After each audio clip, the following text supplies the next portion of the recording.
If you like the video, make sure to like, subscribe, and comment. For more videos like this. What's the creepiest / most unexplainable thing that you've ever experienced? In 2015, I had just started a business with my brother flipping houses. He had been on a road trip with his daughter for a little over 1 week and had just gotten back home. I spoke with him on the phone and he said that he would be down to meet me at the property that we had just remodeled that Friday to finish it up and get it listed. When I hung up the phone, I was walking into the kitchen when I thought to myself, he isn't coming because he is going to have a heart attack and die tomorrow. I have been scolded in the past for being negative, and so I just kept it to myself and tried to put it out of my mind. The following day I was sitting on the edge of my bed, when my phone rang. I looked at the caller ID and it was my mother. I immediately knew what the phone call was going to be about. I picked up the phone and my mother said that my brother had just had a heart attack and they were trying to revive him. She said she would call me back. I knew without a shadow of doubt that he was already gone. I walked into the kitchen and stood there in a daze. I looked up at the wall where the late afternoon sun was casting a bright spot and found myself staring at it. It seemed to get brighter and wider, and in an instant it had surrounded me and was holding me. I wasn't scared. I just stood there letting the bright light envelope me. Just as quickly as it happened, it was gone and I was brought back to reality by the sound of my phone ringing. I realized I had been holding my breath and answered it.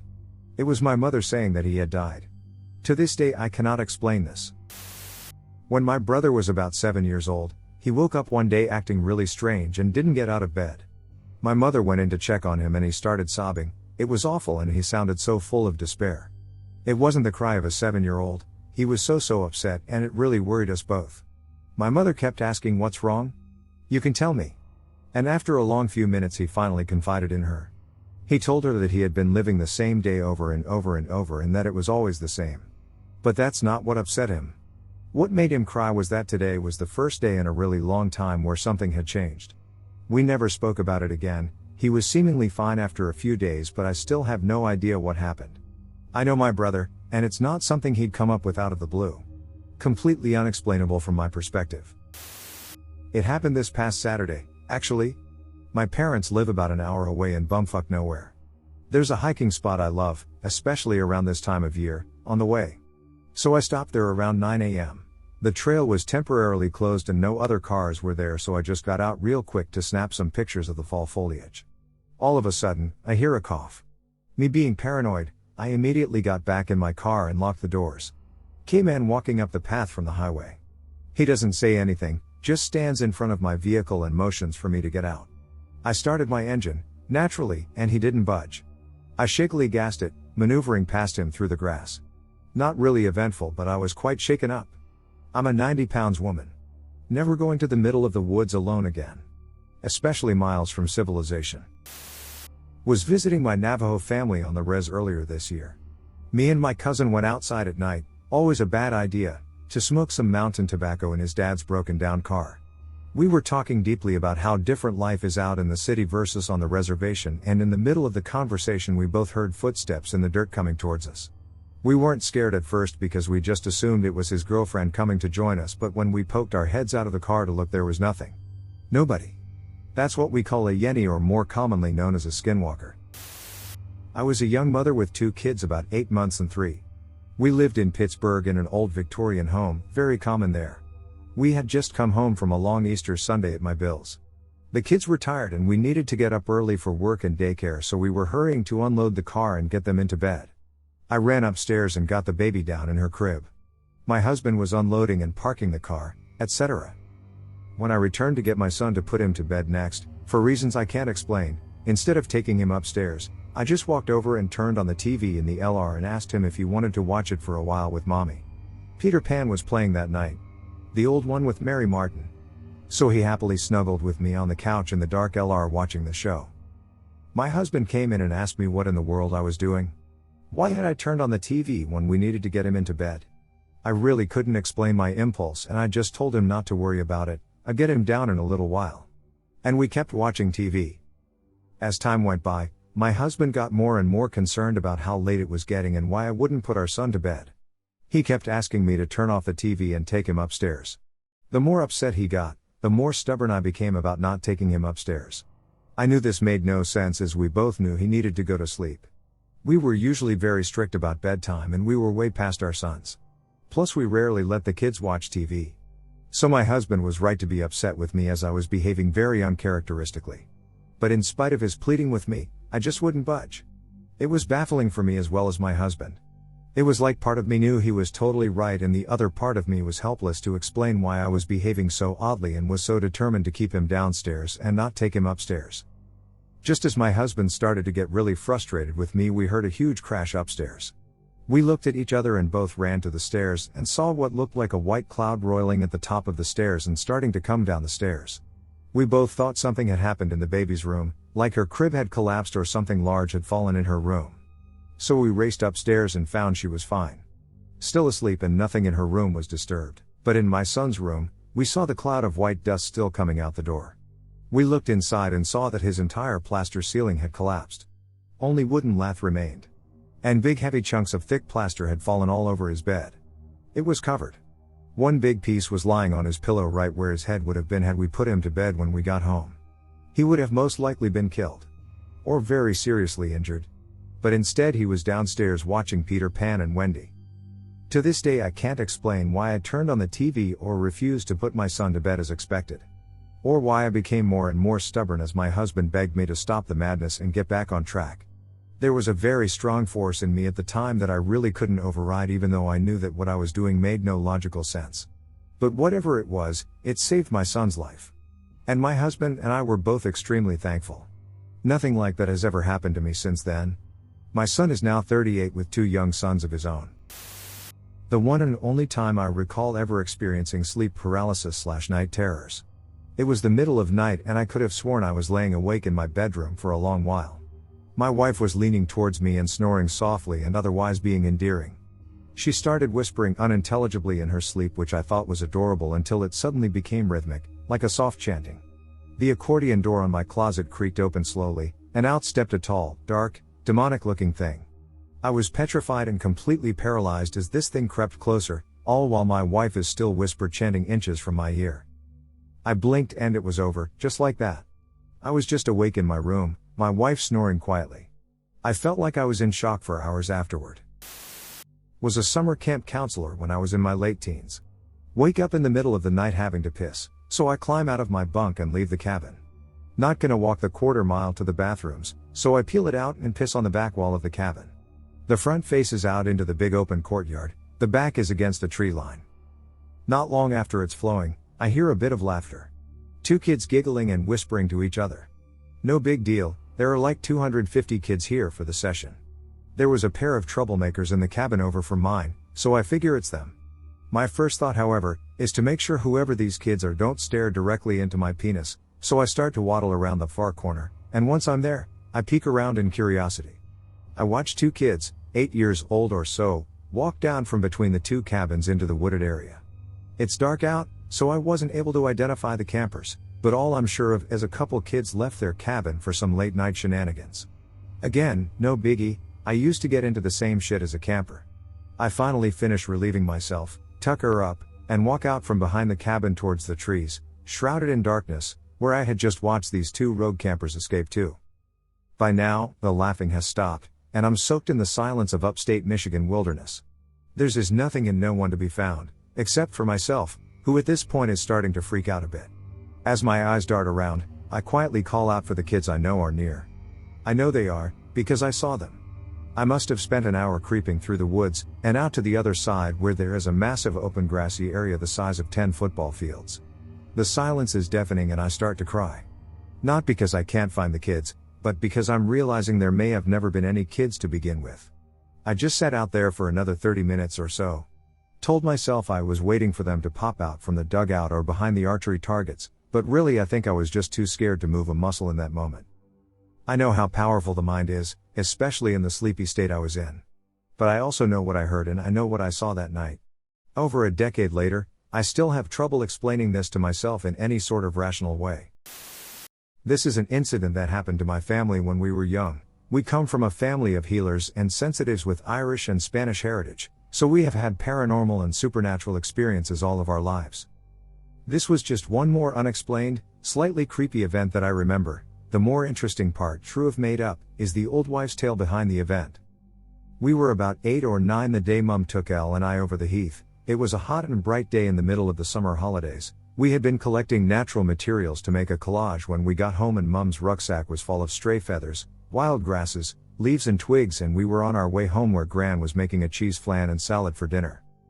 As we were all very hot and slightly tired, Mum had decided that we would wade through the river instead of going back over the hills the way we had come. The thought of pushing my tiny wheelchair through the muddy-bottomed, weed-tangled river never seemed to faze my mum. She was a healthy, fit 26-year-old and knew the heath like the back of her hand. The river wasn't very deep at that part, so Mum tipped my wheelchair back, told Elle to hold on to the handle, and we went in. The water immediately soaked our clothes through it. Elle and I started to scream, giggle and splash each other in sheer delight. Then we saw them. Weeds. Flowing with the current of the river, swaying back and forth like a woman's long tangled, unkempt hair, and I got the distinct impression that what we saw could have been either thing. I glanced at Elle and instantly knew that she was having the same uncanny notion.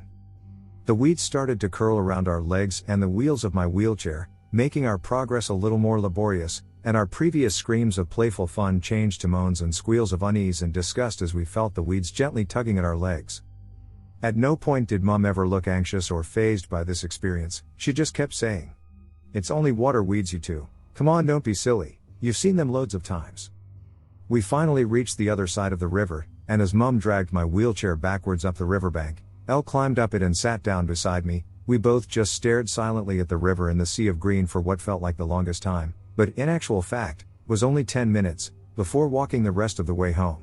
That night, after a hot bubble bath and cheese flan salad, in our flannel pajamas and slipper socks around the fire drinking hot tea, we told Gran about our adventure. Our Gran took a sip of tea from her mug and told us the story of green hair. She had been a real person, though her real name had been forgotten by Gran, conveniently, Elle and I thought. Anyway, she had lived in the village around 1912, before the area was built up and modernized and developed into what it has become. She was young and kind, with a pretty face and beautiful long blonde hair, a daughter of a gentleman farmer, and was deeply in love with a handsome, young soldier. They were to get married, but before they could, the Great War broke out and her young man was called up to fight. He was killed by a hand grenade on the front line, and when she found out she was widowed before she even became a wife, she lost the will to live, and driven by grief-stricken insanity, she went to the same river that we waded through, and she threw herself in. The river was as wild as the land at that time, and by the time her body was discovered, it was blue, bloated and half-eaten by fish. Her long corn-colored hair had become interwoven with the slimy algae and long strands of evil-smelling river weeds which clogged and choked the bed of the river. In fact, the pathologist who performed the post-mortem said that the body may have been found sooner if not for the dark green weeds that appeared to have curled around her limbs and torso, anchoring her corpse to the riverbed for days. From that time onwards, it was said that that river was haunted, cursed, or both, anyway an extremely bad place. People claimed to see the spirit of the young woman kneeling beside the river and weeping bitterly. More commonly, people often saw the body of the girl floating on top of the water, with long green hair/weeds streaming out behind her, and so she was given the name of Green Hair. Elle and I asked Gran why we hadn't heard this story before. Gran just smiled and said because it was an age ago, even before she herself was born. The area was developed and built up, and the river was tidied up and reconstructed, and along with it the tragic tale of Green Hair was lost in the stream of passing time. We didn't altogether believe Gran's morbid tale, but when Elle and I talked about it in bed that night, neither of us could dismiss the eerie feeling that we saw green hair flowing in the river that day. My friends and I went to go drive around the abandoned mental institution, partially open for schools and the film industry, but otherwise boarded up with steel/wood on every entrance. Riverview Hospital, if you're interested. We never left the car, but I had an urge to lower the window. It's October in Canada, so it's by no means warm. I quickly rolled it back up. I ended up at home just before midnight. We have a husky/wolf hybrid who greeted me and came to sleep with me that night. I crawl into bed and he jumped on the bed, stood over me, stared at my nightstand and growled. I nudged him. He didn't stop. I pushed him and he was rigid. He would not stop, he would not move. Now, anyone who owns/a dog knows that they growl and bark differently depending on what they are doing. This was a noise I'd never heard from an animal in my life. It was a protective growl. A warning. Suddenly, he stops. Acts like nothing happened and curled up at the foot of the bed. Cut 2 months later, a friend is over. This friend I told the story to happened to think I was lying to try and scare her. She's playing with the dog, Sitting on the floor with her back against the bed, back to the nightstand. Dog is running in and out of the room multiple times. As I am out of the room, he rushes in, stops dead. Stares at the same corner and proceeds to growl such a menacing growl. She tried to push him to get him to stop, called his name. Nothing worked. He stops, just as quickly as he started and resumes playing. She never doubted me again. I always say I brought a ghost home with me that day. I have never heard him or any other dog make that noise. I cannot stress that when I pushed him he was so rigid, like a column immovable, standing over me. He was in a trance. It scared me. It scared my friend. I was 17 and the oldest of 4 and lived on the far end of a house next to the garage. I liked it over there because it was quiet and dark and I had space away from everyone. When I slept at night, I'd occasionally leave my door half open to let the light from the laundry room shine a night light into my room. One night, I did exactly that around 10 p.m. and cozied up into bed. From the orientation of my bed, I would actually face the door laying down, and there was no other way in or out of my room. I hadn't quite closed my eyes yet when my bedroom door slammed closed. I didn't think much of it, I actually thought my brother was playing a prank on me. At this point I should say that when the door is closed, I could see absolutely nothing in my bedroom at all, and this was before cell phones so I couldn't exactly shine anything to see what was going on. I said something like "not funny Eric," thinking that he was on the other side of the door playing a prank. As soon as I finished saying that, I heard loud crinkling of paper. If you grew up a few decades ago, it's the same type of thick paper that you used to get from grocery store bags before they switched to plastic. You know how if something is loud enough in a closed space you can kind of triangulate exactly where it's coming from? It was just like that in the center of my room. It lasted about 4 to 5 seconds. Now I'm starting to sweat bullets and kind of praying that it's my brother just really committed to a joke. About 15 to 30 seconds pass of dead silence and I muster up the courage to jump to my feet, rush to the light and flip it on. There was absolutely nothing on my bedroom floor that could have made that sound. I checked under my bed and in the closet for Eric, and nothing. I marched out to the other side of the house and all my siblings were asleep in their beds. I asked everyone the following morning if they had closed my door and none had. Could never quite explain what happened, but several other eerie things happened at that house over the next few years. The most eerie of which was to my sister, who complained of the tall man that would visit her at night through the walls. Gives me goosebumps typing it out even 20 years later. I used to work as an assistant in an old mansion that was converted into an art museum in New England. The basement and old kitchen quarters were turned into the museum shop, with back wings being more smaller galleries. The servants' staircase opened into a very narrow hallway that led towards the back rooms of the basement, or to the front of the shop, all beneath ground level. The stairs were kept locked from everyone except staff, and the only way to the basement was to enter from the outside courtyard through a door that was right beside the shop counter. In front of the counter was an old TV mounted in the upper corner that showed security cameras to the back galleries, but the camera switched only when motion was detected in the area. It's a late winter night. I am staying late doing homework while the owners are in New York. The only other person in the building should be the house manager, who I know is working on the 4th floor. I am hanging out at the shop counter in the basement when I hear some noise in the back galleries. I assume it's a patron who was making their way out, but no one comes out from the hallway, so I call down to the back that the museum is closed, and I'd be happy to show them out the back way. No answer, but now the security camera starts switching to different empty galleries. Only slightly on edge, I pick up the phone to call up to my manager when on the opposite of the shop counter a revolving card stand full of classic postcards starts slowly turning. I think the look on my face is more surprise than anything else. It's a heavy, old stand and it takes some force to get it going, but when the turning of the stand abruptly stopped and began going the other direction, I noped right out of there. One time when I was 17, my girlfriend at the time and I were laying in bed. She was sleeping and I was just laying there cuddling her. We were facing towards my window with the bedroom door on my back, which was closed. It was pitch black. I wasn't on my phone or anything, just laying there. All of a sudden I feel something touch my shoulder, not just a light touch, but it felt like a physical person had touched me. It scared the shit out of me. I jumped up and shot down towards the end of my bed. I looked behind me and nothing was there. I ran to turn on the light. And my girlfriend asked me what was wrong. I told her what happened and she told me right before it happened she was having a dream. In the dream she was looking at us in the third person and saw someone behind me. In her dream the person touched me. As soon as it did in the dream is when it did in reality. Up to that point I already believed in the paranormal, but that experience definitely solidified it. Was back home from college during the holidays. Drove from dinner with my friend, Greg, back to his house, a very nice and large property in an almost secluded, wooded area. It's around 9 p.m. We park our cars in the driveway and start walking toward the house. Sounds are coming from the shed and the light is on inside. Getting closer, it's clear that it sounds like a 1940s era baseball game blasting loudly from a radio. Greg starts laughing and says something like, "What the fuck is my dad doing?" I start laughing too, at the thought that Greg's dad is listening to a taped recording of an old baseball game this late at night, by himself in a shed. And very loudly at that. Like, too loud as if his hearing is going. We walk past the shed, down some way, into the house. Greg's dad is in the kitchen, in his pajamas. Greg says, "Dad, you left the radio on in the shed." A serious look comes over the dad's face. He asks Greg what he's talking about, we tell him.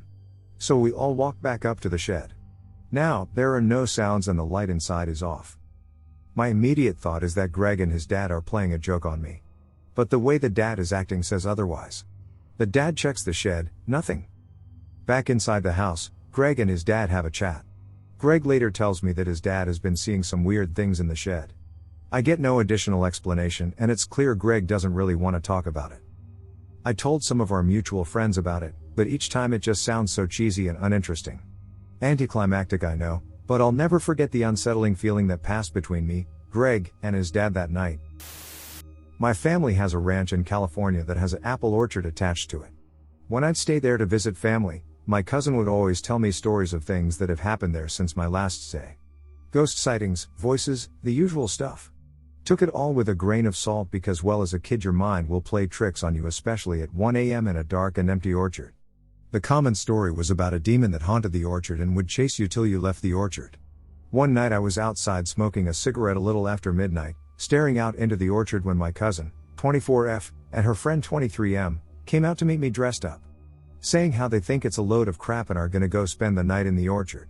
They invited me but told them no thank you and be careful as there were wild animals in there. 40 minutes later I see them come bolting back out like bats out of hell into the house rambling about the giant bat that chased them, and for the rest of the night we heard what sounded like dog paws on wood floors, the closest thing I could pin it to on the ceiling the rest of the night. And when the sun came up it sounded like whatever it was ran off the side and landed pretty heavily on the ground. Never visited them again. My brother and I were once watching a horror movie at around midnight. Around halfway through, the unmistakable noise of a deep sigh coming from where my brother was sitting. I took it as nothing, but I did look over at him because I assumed it was him being bored of the movie or something.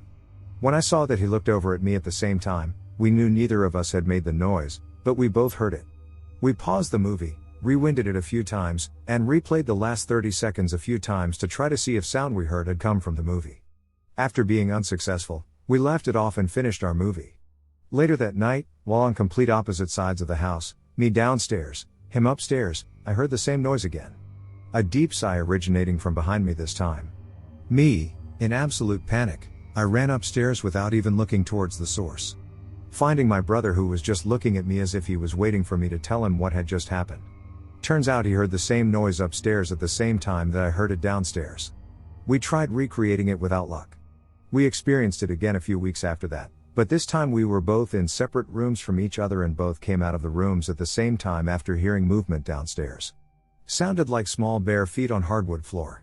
Yes, there is hardwood downstairs. We both stood there for a good 30 minutes while the sounds continued for at least 10 of those 30 minutes. Finally, sometime after that, I had a solo experience where I was downstairs late at night and heard the same sigh noise along with the same bare feet noise behind me. Needless to say, I got the fuck out of there and went to bed. It has been quite some time since either of us experienced anything, but him and I firmly believe it was paranormal in some way. I would have vivid dreams as a child, of flying over places I'd never been before, cities, forests, oceans, clouds, sunsets, you name it. If I wanted to look closer, I could dive closer, I could feel my whole stomach move, like the feeling you get when a plane takes off and lands. It used to feel so real, so real. I'd wake up feeling exhausted, sore, yet happy to have seen such things. I once mentioned this to my auntie, who's into some weird things, tarot card owner kind of person, anyways. She starts freaking out. Apparently she had a previous conversation with my father, about my creepy sleeping habits. I would roam the house at night, enter his bedroom and stand at the end of his bed staring, sometimes growling words. My father does not, and I repeat does not believe in ghosts etc., but he told my auntie these are very creepy encounters indeed, and would give him chills, all hair stand up kind of thing. My auntie told me I needed to stop my vivid dreams, as she believed I was astroplaning, and whilst I was having the time of my life seeing things in my dreams, something more sinister was lurking in my nighttime body, walking around my house growling and spooking my father. 2 unexplainable cases that still amaze me today. I used to cycle to work, and one day on my ride home I had an urge to stop and check my phone. I lived in a country with good cycle lanes, so it was easy to just stop, but a strange urge since I was cycling at good pace and really wanted to get home after a busy day.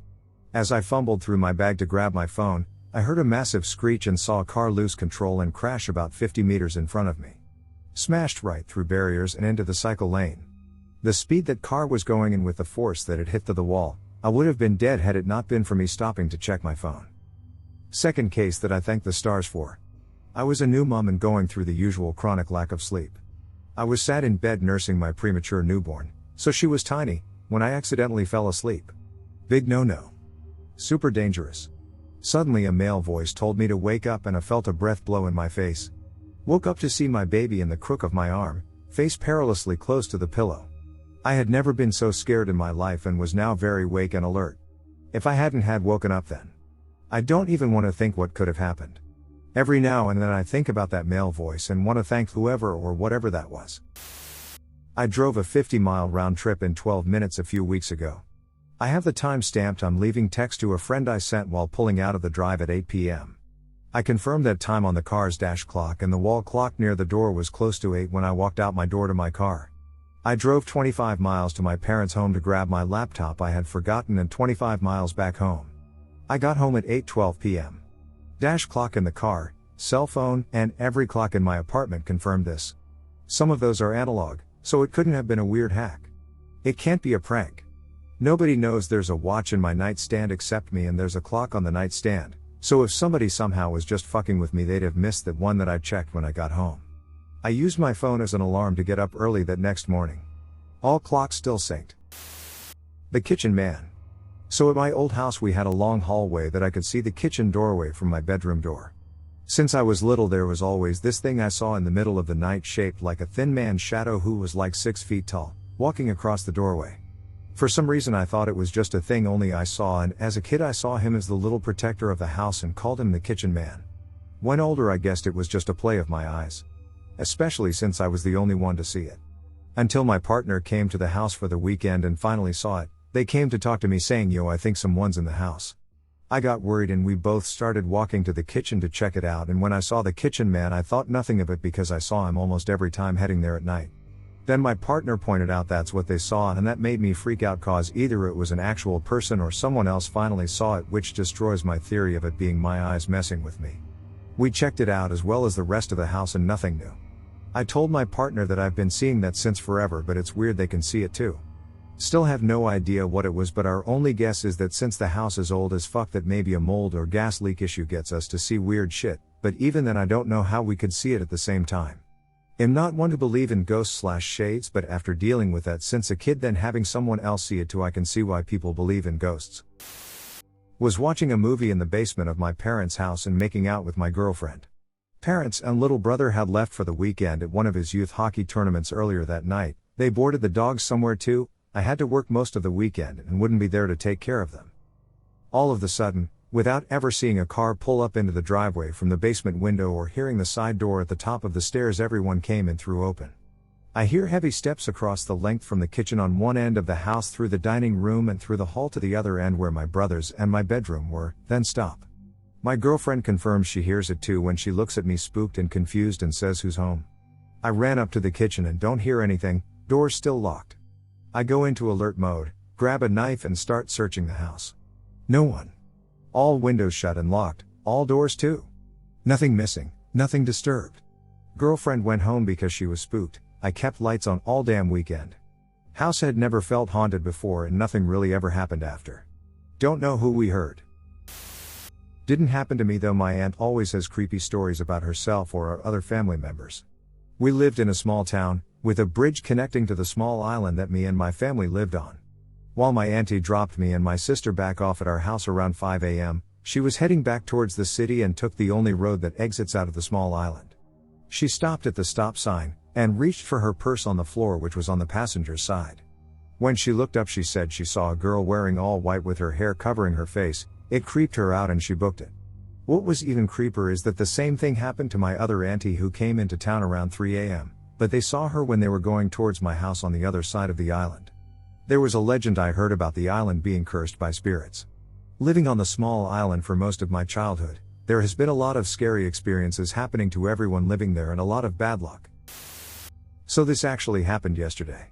I had gone home with my boyfriend after work, and we were just relaxing in the bed watching YouTube on his phone. He was on the left laying on his side and I was on the right side, but I got up from bed and put my phone face down on the right side of the bed. It was easily at least 2 feet away from him.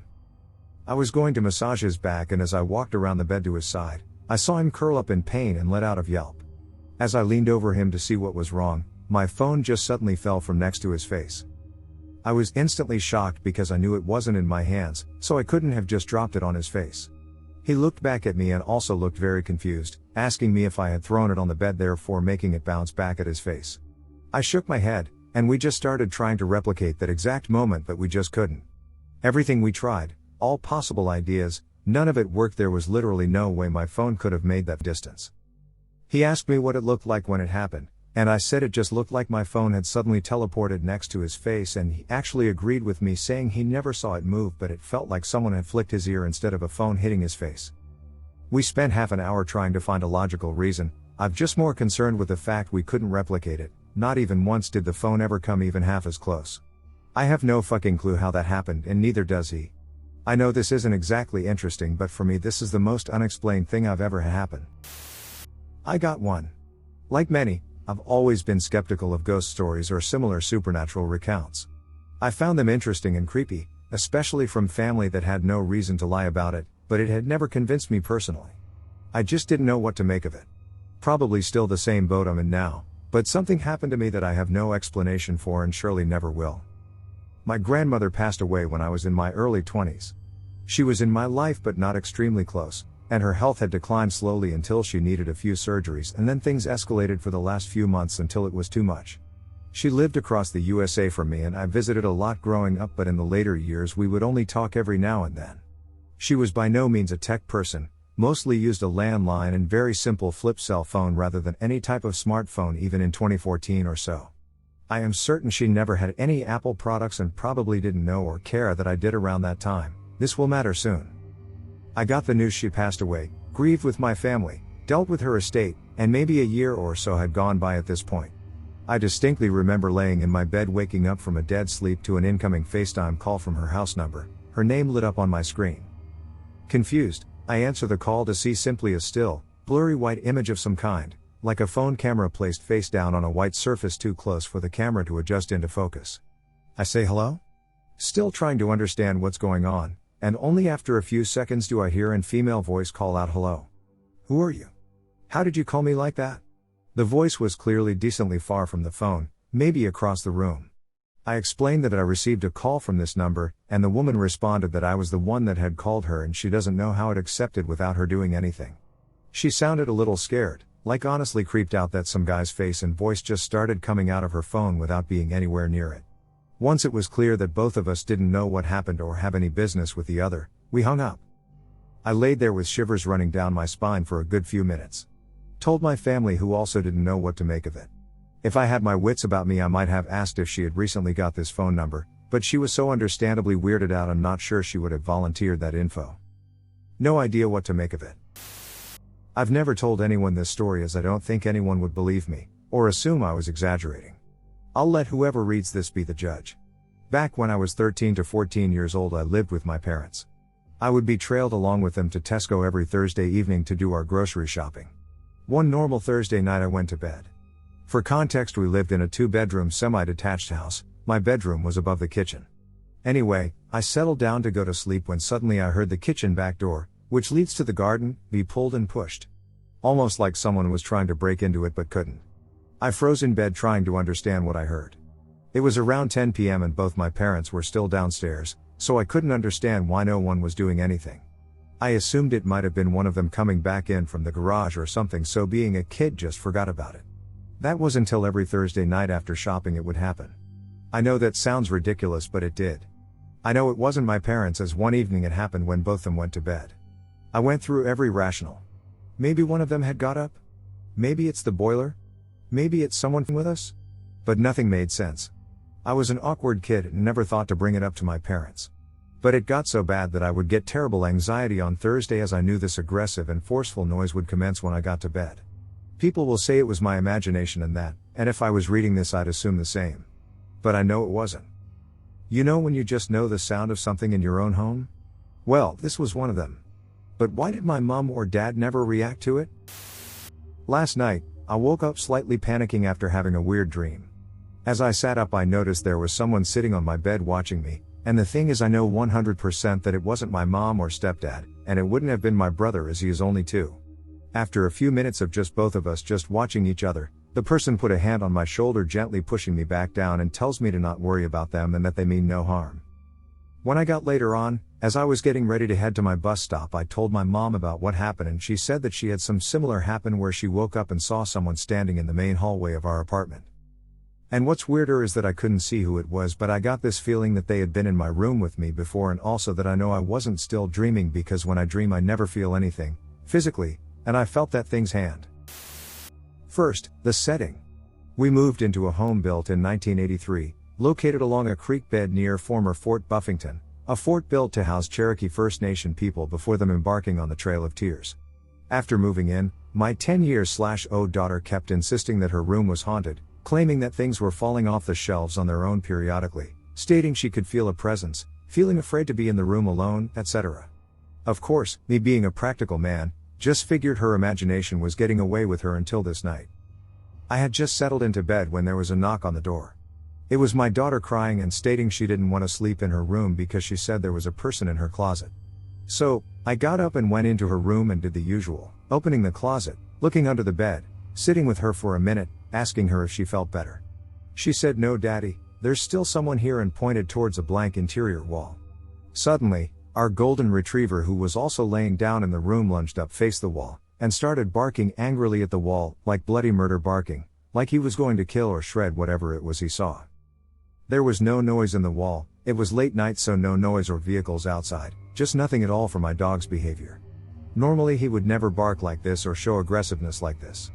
And then after about 2 seconds of barking and growling, he just laid back down, apparently his mission being accomplished. Needless to say, our daughter slept in our floor that night. To this day I still have no explanation for what occurred, and I still get creepy vibes in that area of the house occasionally. Had a dream in my teens. I was walking around my house and a girl in an 1800s nightdress was hanging in my mom's sewing room. A miner from the 1970s was there too, but he didn't know he was dead, but I told him and showed him out of the basement, walked down the road into a light, felt good. Couldn't get the girl to leave, unresponsive. Then the wall behind rippled black, like a wave coming towards me, I mean the whole wall, and I ran upstairs back into my bed, never ever saw my body when I was sleeping. Had other dreams of walking around my house but never saw the girl or the black wall again. Also used to have blackouts and wake up in places, not really conscious of how I got there / what was going on. Still chunks of my 20s missing. Doesn't happen anymore, but super unsettling. Not as good as some of the other ones on here, but one day when I was younger, 2nd or 3rd grade, I lived in an apartment complex when me and my friends, 3 of us, would play every day, and my friend had just gotten a camera for his birthday. So we went around taking pictures, and it was getting pretty late and we knew our parents were about to call us to get inside when my friends out of nowhere start screaming. I look for the cause of their screams. When I do, I see this shadow figure that's quite tall, I'd say maybe like 6 to 7 feet, and that's when I start to run as well. And later my friend told me what happened. They were taking a picture when around the corner the figure peeks out and they caught a photo of its head. I can't really find other words to describe it other than a human head that had no skin and you could see inside of it. After that day my friends decided to not talk about it after, but I still remember even years later. My friends move out 1 to 2 months later, which caused me to not go outside, but I still can't believe what I saw that day. Bit of a backstory. My sister went to Tennessee to see a friend and worked part-time at an antique shop. One of the items happened to be a foggy mirror which would not come off no matter what they would do. My sister decided to bark at it like an idiot, and because of that they started hearing footsteps to the point where they thought someone broke in. She brought it home and it decided to focus on my room. The first instance was the knocking. My desk is faced away from my door. I was watching video and heard knocking and called out for my sisters to come in. I thought they were playing a prank when I saw no one there and went back to my videos and heard the knocking again. I went to my sisters who were watching a movie in the living room. When I asked, they said they hadn't moved, which freaked me out because I know they wouldn't lie to me. So I replayed my video and heard no knocking in it. After that, I continued to hear some knocking on my room door and bathroom door. It's a very distinct knock and my sisters are very violent when they enter a room or knock. I had sleep paralysis, but hearing other stories from it, I didn't open my eyes. One night I was asleep and suddenly woke up without a reason. Take note of this: my headphone I use for my console emit a light and shine on the walls near it, and one wall happens to be directly across from me. I woke up and turned to face the wall direction across from me, which is right by my door. A dark male figure was standing at the edge of my bed. I immediately pulled out my phone for the flashlight and saw no one there. Everyone was asleep and my dad leaves at 1 a.m. for work and it was past the time. A vodka bottle in the kitchen fell from the fridge when no one was near it, and it was on the center on top, so there isn't an explanation I can think of that it would topple over. I still hearing knocking on my door and bathroom still, but it mostly settled down.